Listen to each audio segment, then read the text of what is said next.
Bangladesh cricket বোর্ডে নতুন দায়িত্ব পাওয়ার পর থেকেই পরিবর্তনের বার্তা দিচ্ছেন তামিম ইকবাল। আর সেই পরিবর্তনের হাওয়া এবার লাগতে যাচ্ছে বিপিএলেও।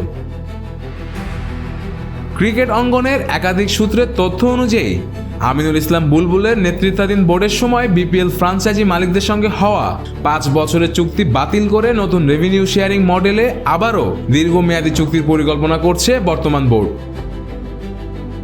জানা গেছে, বিশ্বের 2 সফল ফ্রাঞ্চাইজি লিগ আইপিএল ও পিএসএল এর ব্যবসায়িক কাঠামো বিশ্লেষণ করে বাংলাদেশের জন্য একটি আধুনিক, টেকসই ও লাভজনক মডেল তৈরির কাজ চলছে, যেখানে শুধু বিসিবি নয়, ফ্রাঞ্চাইজিগুলোও পাবে আর্থিক নিরাপত্তা ও দীর্ঘমেয়াদী পরিকল্পনার সুযোগ।